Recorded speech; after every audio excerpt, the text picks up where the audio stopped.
Bonjour à toutes et à tous. Pour cette 8e lecture, j'ai envie de vous lire un de mes romans euh, qui m'a fait le plus voyager, des petits papillons dans le ventre en réalité. C'est un roman qui a été écrit, c'est une collaboration en réalité entre une autrice bruxelloise et une dessinatrice qui habite elle-même aussi à Bruxelles, Frédéric Dolphin et Annabelle Guettatra.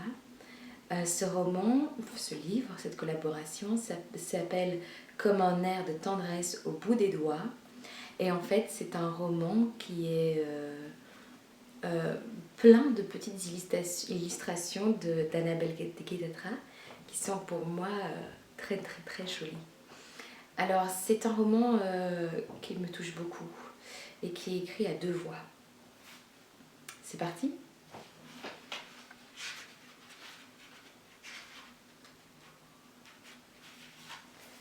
Abeille. 100 pas ou 1000? Quelle importance! L'air se volute et imprègne abeille. Quelque chose de proche s'écoute. Une histoire dont les pages ont brûlé le bord de l'ombre. Abeille saute à cloche-pied sur le parquet de son appartement. Les voisins ne se plaignent jamais. De toute façon, elle s'en fout. Elle a bien le droit de laisser ses pieds flâner à autre chose qu'au froissement du drap. Elle fume une cigarette roulée dans la pénombre de son salon Parme. Beaucoup de désordre, des riens qui s'entremêlent, qui donnent du relief au sol. Le désordre d'abeilles est une fête au chaos, précédant le ravissement du rangement. Le papier ultra fin est toujours le premier élément de son rituel de fumeuse. Un contact familier et précieux.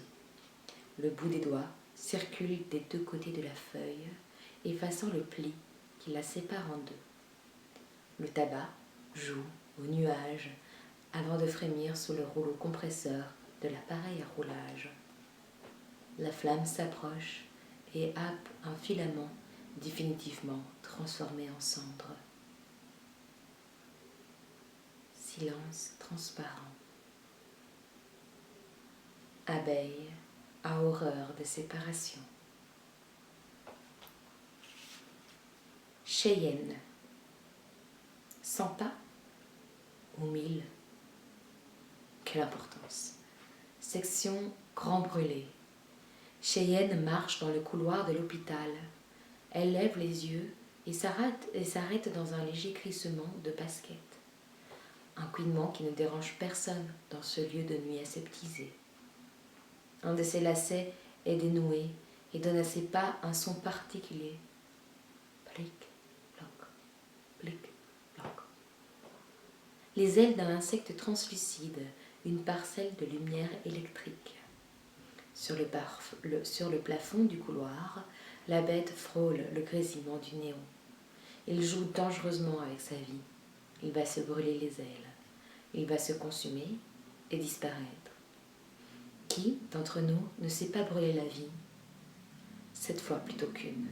Les ailes de Cheyenne repoussent avec courage et tremblement. L'insecte se brûlera les ailes. Il agonisera. Il mourra. Seul. Face à la puissance électrique. Un destin au halo froid. Clignement de paupières, la pupille souffre. Les cils de Cheyenne papillonnent. Doit-elle agir? Chasser la bestiole? Qui se soucie d'un insecte suicidaire au milieu de la nuit? Abeille. Abeille écarte le rideau de bleu épais. Les fenêtres de son appartement flirtent avec le sol. Feulement, elle se frôle au mur, chantonne tout bas des chansons que l'on entend à la radio, se trouve un peu bête. La la la la la. Elle rit, se glisse dans la note, oublie la mélodie et finit par muser un air d'ailleurs, hors d'ici, de là-bas, ramené d'un voyage derrière l'équateur. Son quartier est tranquille la nuit. Elle s'extrait de la bâtisse, se coule dans la rivière de la rue. se laisse filer vers un autre morceau de la cité. Toujours des voyages, même en tout petit. Abeille a un visage vif aux accents durs, des taches de rousseur. Son portable vibre dans sa poche de velours. C'est Cheyenne, sa sœur. 5 mois se sont écoulés depuis la mort de la mère. 3 mois qu'elles ne se sont plus vues. A-t-elle eu de la peine? Personne ne sait. Abeille. Miraculeusement. Avec le temps, pense-t-elle, les choses devraient se tapir, peut-être s'oublier. C'est ce qu'elle espère. Mettre le chagrin au fond d'une poche, en coudre les bords et enfermer le vêtement dans un placard aux lourdes portes. Sa nuit récèle un secret. Laisser le temps effacer de son disque dur la férocité. Laisser le temps effacer le souffle laid qui court dans ses os. Ce morceau d'histoire bien réelle qui ne s'évapore pas, qui résiste à ces nouvelles mémoires. La sonnerie s'étouffe. Elle n'a pas répondu. Les quartiers calmes sont à leur place. Ordonnance, quiétude. Quelques pas plus loin, un air de turbulence, un carré de patchwork. Les nocturnes profusent dans cet espace de la cité, voraces d'un ailleurs qui n'existe que là. Elle marche, une trace dans son corps, quelque chose qui s'est imprégné de l'enfance. Un pied en dedans, un pied en dehors. Cheyenne. Cheyenne n'aime pas l'isolement inhospitalier de l'hôpital. Trop de vide. Elle cherche des moments particuliers de résonance. Du plein, ambiguïté du désir de solitude et de l'ennui d'être seule. Nuit, amie. La douleur ne veut pas de l'amitié de la nuit, qui se soucie de ceux qui y souffrent. Cheyenne est habillée de blanc. Ses sous-vêtements aussi sont blancs. Elle aime ce blanc, plein de promesses. Le vide qui accueille le plein. Silence étroit.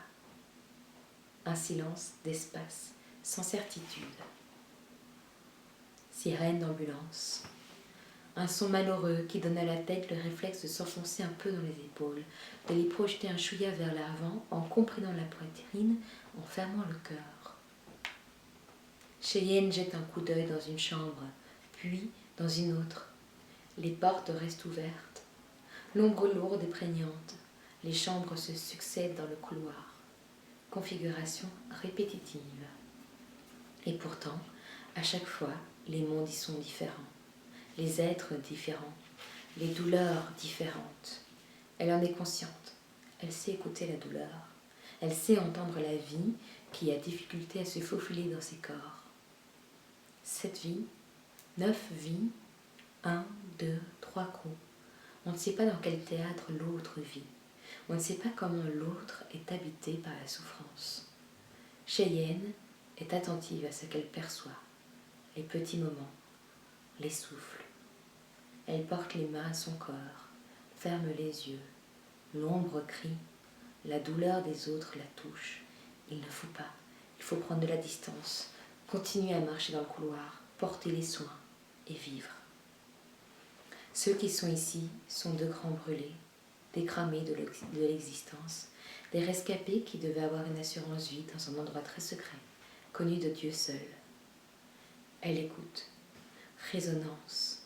Les pas, les moniteurs dans les chambres, la vide, la douleur, être seul, la nuit, le blanc. Merci à tous et à très vite pour d'autres lectures. Merci d'avoir regardé la vidéo. Si cela vous a plu, n'hésitez pas à vous abonner à ma chaîne YouTube pour d'autres lectures ou bien simplement à liker et commenter la vidéo ci-dessous. Et puis vous pouvez toujours me retrouver sur mon compte Instagram, Sophie Stopheles. Je vous dis à bientôt pour d'autres lectures et puis à très vite.